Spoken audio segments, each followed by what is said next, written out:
नमस्कार दोस्तों। पिछला वीडियो में हमने डिस्कस किया था कि बिज़नेस को खड़ा कैसे करें, लेकिन इस वीडियो में हम बात करने वाले हैं बिज़नेस को बड़ा कैसे करें। पिछला वीडियो का थोड़ा सा समरी हम लेंगे। सबसे पहला है प्रॉब्लम। प्रॉब्लम मतलब कस्टमर की ज्वलंत समस्या जो आप मार्केट में ढूंढ रहे हो। दूसरा है पीपल। उस प्रॉब्लम के रिलेटेड आप प्रोडक्ट बनाने वाले हो या फिर सॉल्यूशन बनाने वाले हो, उसके लिए आपको पीपल चाहिए। तीसरा प्रोस्पेक्ट। जिन लोगों का अपने प्रॉब्लम सॉल्व करना है उनका भी लिस्ट, उनका सॉर्टिंग, उनका सर्चिंग, उनका डेटा आपने तैयार कर लिया। Fourth product. जिन लोगों का अपने प्रॉब्लम सॉल्व करने वाले हो उन लोगों की ज्वलंत समस्या के रिलेटेड आपने प्रोडक्ट बनाया। तो यहाँ तक हमने पिछले वीडियो में देखा है।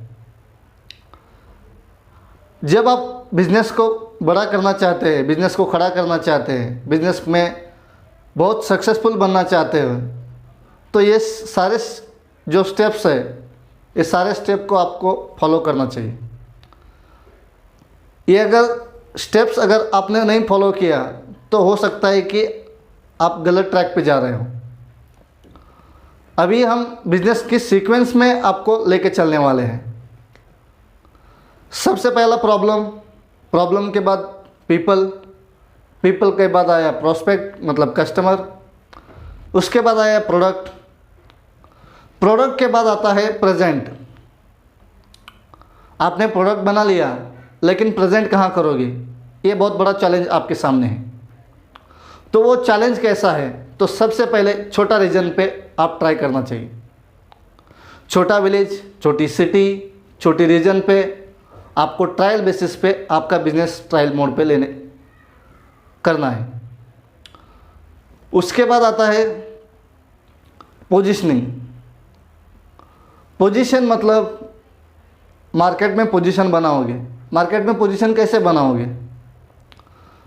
मान लीजिए आपने 10% का मार्केट कैप्चर करने वाले का टारगेट लेके चलने वाले कि मुझे 10% का मार्केट कैप्चर करना है मेरे प्रोडक्ट के रिलेटेड। तो पोजीशन आप बनाना चाहते हैं 10%। उसके लिए अगला पॉइंट आता है प्राइस। जो 10% लोग हैं वो प्राइसिंग, किस प्राइसिंग पे आपका प्रोडक्ट लेना चाहते हैं, तो उसके लिए आपको प्राइस उन्हीं लोगों के रिलेटेड रखना होगा जिन लोगों को आप टारगेट कर रहे हो। जिन लोगों को प्रोस्पेक्ट मार्केट में पोजीशनिंग आप करने वाले हैं उनके रिलेटेड ही, उनके कैपेसिटी के रिलेटेड ही आपका प्राइस होना चाहिए। प्रेजेंटेशन हो गया, पोजीशनिंग हो गया मार्केट में, उसके बाद प्राइस भी डिसाइड कर लिया आपने। अगला पॉइंट आता है परफॉर्मेंस। आपने प्रोडक्ट बनाया बढ़िया, लेकिन कस्टमर का फीडबैक गलत आ रहा है, तो आप वापस फर्स्ट स्टेज पे जाओगे जो बताया था कि कस्टमर की बर्निंग प्रॉब्लम। ये परफॉर्मेंस आपको चेक करना चाहिए कि हमने सच में पीपल का मतलब कस्टमर का प्रॉब्लम सॉल्व किया है। अगर सॉल्व नहीं किया है तो दोबारा आपको फर्स्ट स्टेज पे जाना पड़ेगा कि मैं बर्निंग प्रॉब्लम सॉल्व नहीं किया हूँ, मुझे और एक बर्निंग प्रॉब्लम को ढूंढना चाहिए वापस में। ये बिज़नेस का स्टेज है, ये बिज़नेस का सीक्वेंस है, तब ही आप बिज़नेस में सक्सेस हो पाएंगे। जब परफॉर्मेंस अच्छा आ रहा है, परफॉर्मेंस बेटर आ रहा है, आप जितना चाहते हैं उससे भी अच्छा परफॉर्मेंस आपका आ रहा है प्रोडक्ट का, कस्टमर का फीडबैक अच्छा आ रहा है, मार्केट में पोजीशन अच्छा बना लिया आपने। अब बात आता है प्रोसेस।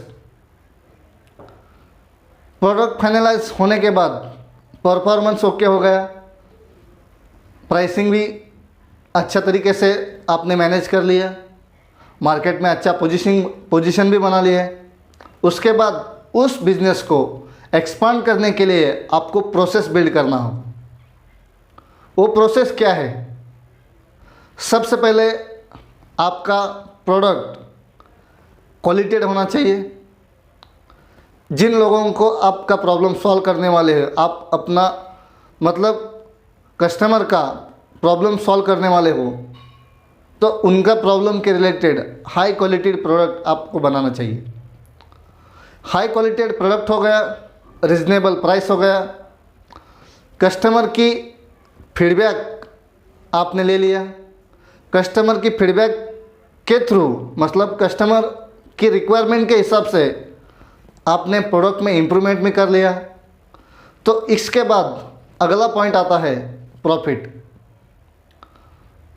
कस्टमर की बर्निंग प्रॉब्लम ढूंढ लिया, बर्निंग प्रॉब्लम सॉल्व करने के लिए पीपल आपने हायर कर लिया, बेटर पीपल। उसके बाद प्रॉस्पेक्ट, आपने प्रॉस्पेक्ट डिफाइन कर लिया मार्केट में। उसके बाद आता है प्रोडक्ट, प्रोडक्ट प्रॉब्लम के रिलेटेड आपने बना लिया प्रॉस्पेक्ट के हिसाब से, जो भी कस्टमर उसके हिसाब से। उसके बाद आपने छोटे रीजन पे ट्राई किया, सक्सेस हो गया, फिर बड़े रीजन पे ट्राई करेंगे, थोड़ा थोड़ा एक एक स्टेप आगे ले गए। उसके बाद पोजीशन, मार्केट में पोजीशन भी बना लिया। उसके बाद प्राइस, जब आप प्राइस डिसाइड करने वाले हैं, डिसाइड कर लिया तो कस्टमर आपका मतलब पॉजिटिव रिस्पॉन्स आ रहा है। उसके बाद आता है परफॉर्मेंस, कस्टमर फीडबैक पॉजिटिव आ रहा है, कस्टमर सेटिस्फेक्शन है। उसके बाद प्रॉफिट, जब आप कस्टमर की बर्निंग प्रॉब्लम एक्चुअली अगर सॉल्व करेंगे, सच में प्रॉब्लम सॉल्व करेंगे, तो प्रॉफिट आप कितना टारगेट रखेंगे उतना टारगेट आपको मिल सकता है। मान लीजिए 100 रुपये का प्रोडक्ट है, आपने 30% का अबोव टारगेट सेट कर लिया, मुझे 40% 45% मुझे प्रॉफिट चाहिए, तो आप प्रॉफिट कमा लोगे। उसके बाद अगला मेन पॉइंट आता है, वो है पर्पज़। आपका मेन पर्पज़ क्या है? आपका बिजनेस करने का मेन पर्पज़ क्या है? तो आप क्यों कर रहे हो? बिजनेस तो एक्सपांड कर रहे हो, प्रोडक्ट बना रहे हो, मार्केट में लॉन्च कर रहे हो, लोगों की समस्या का समाधान आप दे रहे हो, लेकिन आपके पास एक पर्पज़ इस्टेब्लिश होना चाहिए। आप people oriented, problem oriented product आप बनाएंगे तो वो आपका विज़न होना चाहिए, आपको पर्पज़ होना चाहिए। इस वीडियो में इस अंत तक मेरे साथ बने रहने के लिए आपका बहुत बहुत धन्यवाद। Thank you.